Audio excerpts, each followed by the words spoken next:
If you want to play amazing jazz lines like Charlie Parker and Dizzy Gillespie, then you need to learn the language within jazz called bebop. Bebop is a foundational language in jazz that is based off of lots of chromaticism and angular melodies, and you need to be able to play this style in order to sound really hip, like just about any of the pro jazz musicians out there today. So in this video, we're going to take a simple melodic idea and start applying the elements of bebop to it so that we end up with an amazing bebop line that you can start applying to your own improvisation.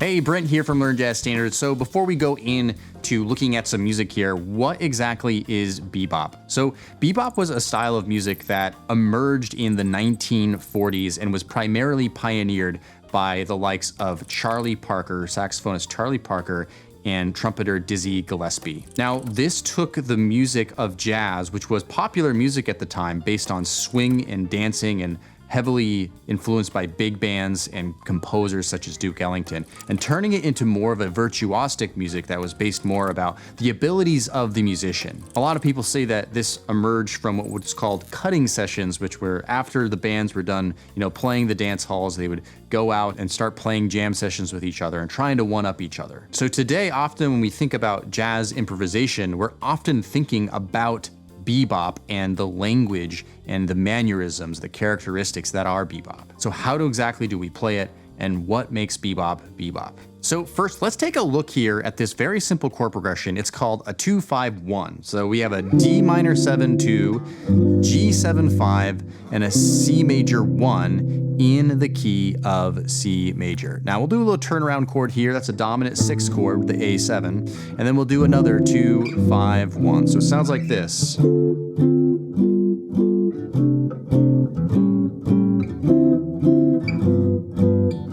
Now, this is a super common chord progression in jazz, so it's fitting that we'll learn some music over this and use this as our context here. The first thing I'm going to do is I'm going to play this line here for you, and this line is only using chord tones, meaning the notes that are actually in the chords themselves. So we couldn't get more basic and fundamental than this.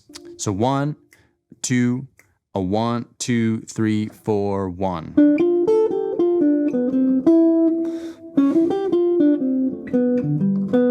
Okay, really simple. 2, 5, 1, 6, 2, 5, 1. So taking a look over here at this D minor 7, G7 in bar 1 here, we have a D natural, which is the root of the D minor 7. We have a F natural, which is the 3rd, and we have an A natural, which is the 5th. Okay, so only chord tones. Now we're going to the G7, and we have a 1, a 7, a 5, and a 3, okay? Again, only chord tones, and it sounds really good, right? Right, over top of that C major 7, we had a 1 and a 3.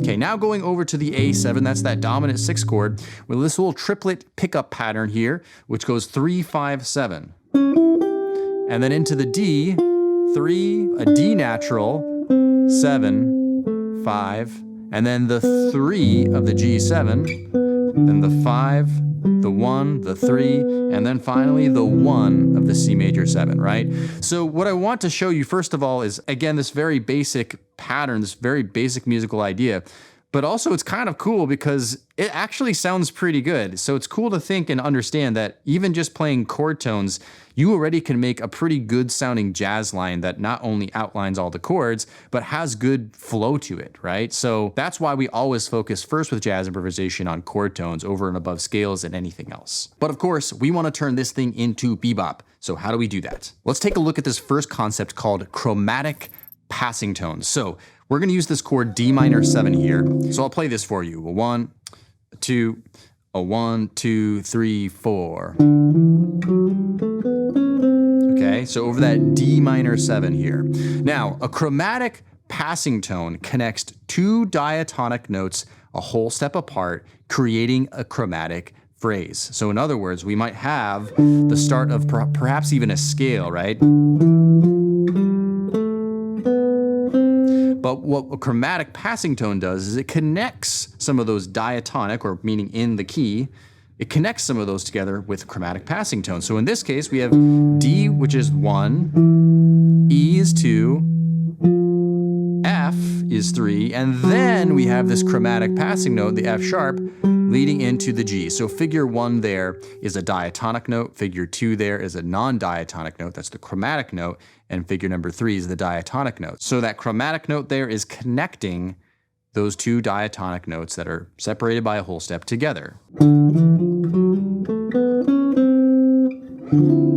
So automatically, one really important concept about bebop is this concept of chromaticism, and we'll go over another one in 1 second, but we can already start thinking in our improvisation stuff like this.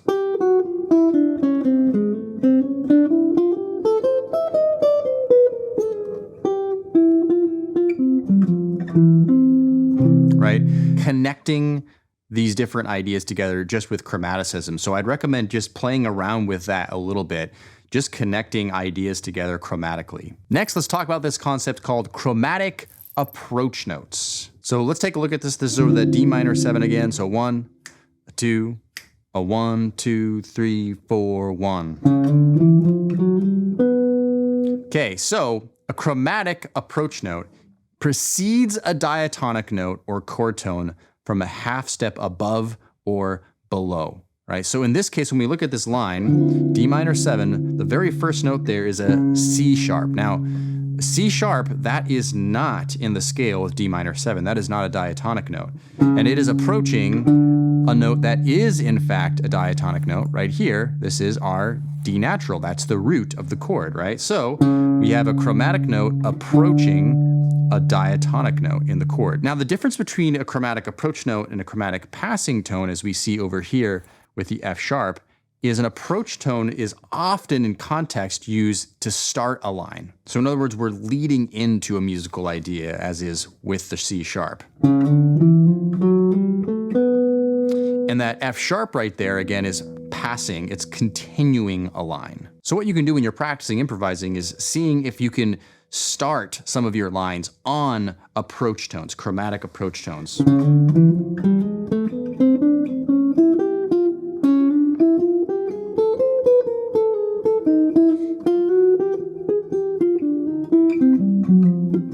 Right? So starting some of those lines on those chromatic approach tones. Next, let's look at a concept called enclosure figures. So we'll do this over top of this C major 7 1 chord here. So let's give it a listen. A 1, 2, a 1, 2, 3, 4. Okay, so again, it sounds like this.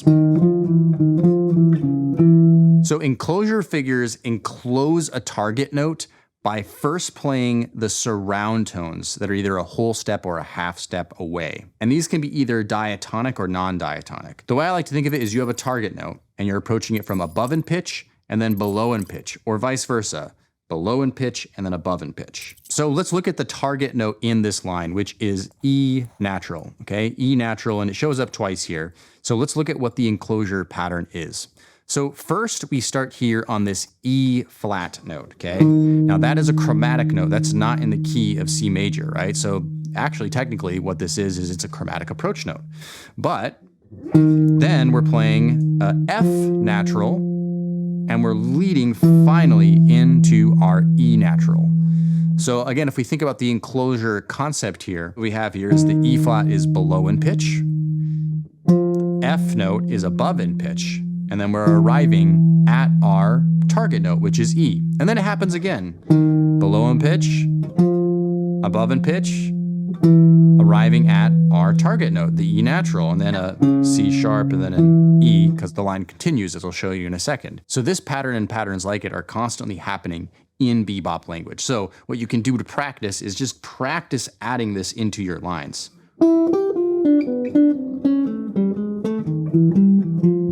Right? So a lot of the patterns in there were based on enclosures. So practice improvising with enclosure patterns, whether it be just on a scale, on one chord or two chords, or a chord progression.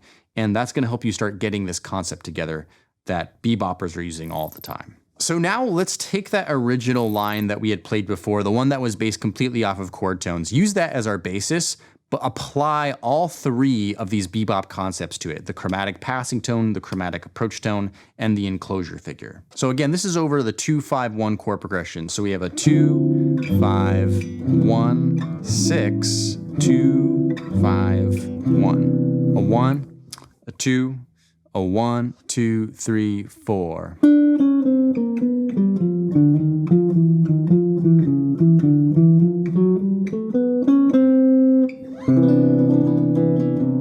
So a lot more bebop-y, right? So let's take a look at what's happening. Starting with our D minor 7, we have a 1, a sharp 7, if you will, a 7, and then a flat 6.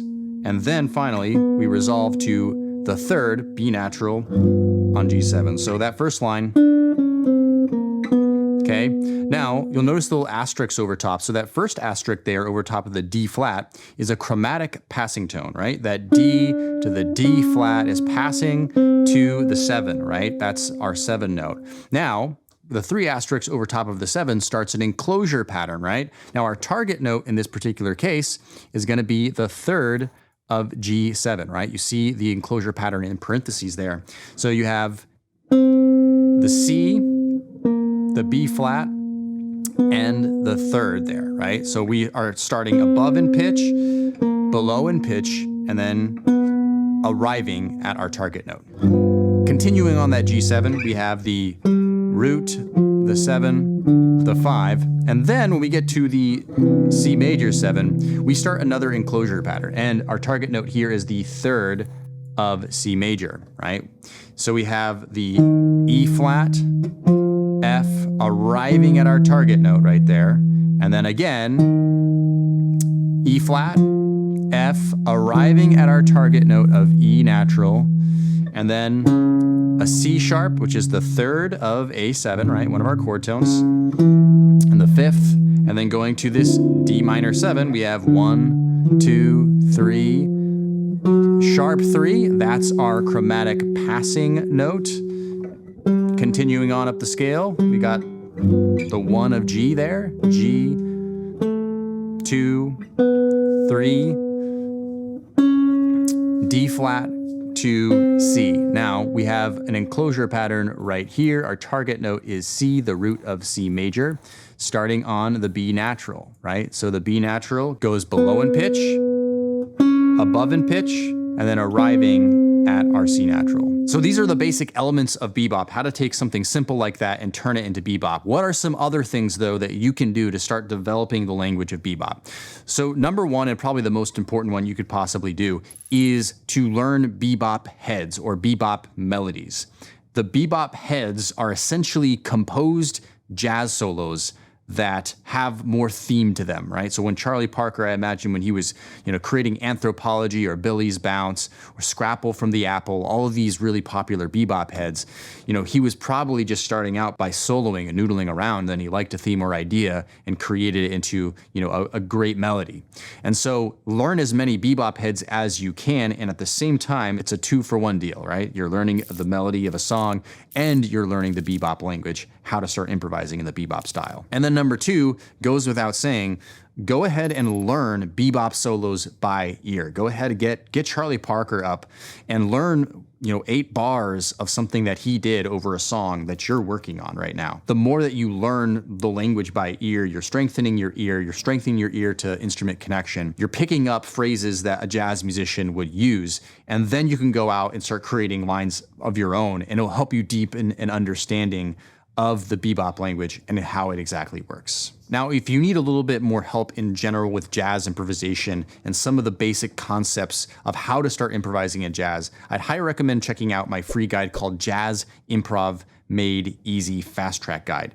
It's a really great, simple, easy guide, completely free. I'll leave that in the description down below or up here on the screen as well. And if you're looking for some more licks and lines to learn and study, then check out this video on the screen right now. It's called 10 Licks Pro Jazz Musicians Play, and there's a few of them by Charlie Parker on there, as well as other musicians that are using the bebop language. So go ahead and watch that one next. If you found this video helpful, make sure you hit the thumbs up, make sure you subscribe to the channel, and we'll see you in the next video. Cheers.